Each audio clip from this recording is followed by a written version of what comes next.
বন্ধুরে আমার, এবার বেলাল রাদিয়াল্লাহু তাআলা আনহু একটা পাহাড়ের উপরে দাঁড়ায় আজান দিলেন। আমার নবী বলে পছন্দ হয় নাই, এর চাইতে আর উঁচু জায়গায় দাঁড়িয়ে তুমি আজান দাও। এবার বেলাল রাদিয়াল্লাহু তাআলা আনহু আজান দিলেন, আমার নবীর পছন্দ হয় নাই। আমার নবী ডাক দিয়া বলে, বেলাল রে, এর চাইতে উঁচু জায়গায় দাঁড়িয়ে আজান দাও। কই নবী গো, এর চাইতে উঁচু জায়গা তো আমি দেখি না। আমার নবী বলে, বেলাল তুমি কাবা ঘরের উপরে দাঁড়ায় আজান দাও। বেলাল কয়, নবী গো, এমন সম্মানী কাবা, এত উপরে দাঁড়ায় আমি আজান দিব?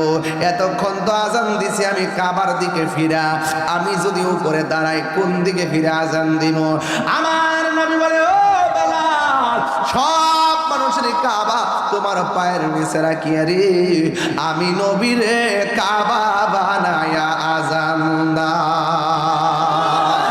আমি নবী অপেক্ষা করলাম, নামাজ শেষে আবু বকর বের হইলেন। জিজ্ঞাসা করলাম, ও আবু বকর, আপনি নামাজে দাঁড়ায় কাঁদলেন কেন?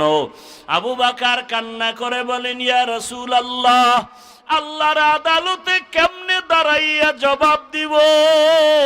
হাসরের ভয়।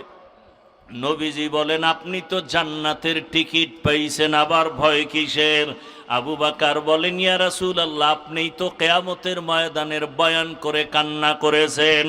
আপনিই বলেছেন হাসরের মাঠে সব মানুষ উলঙ্গ দাঁড়াবে, কিয়ামতের ময়দানে সূর্যের গরমে মাথার মগজ ফেটে যাবে।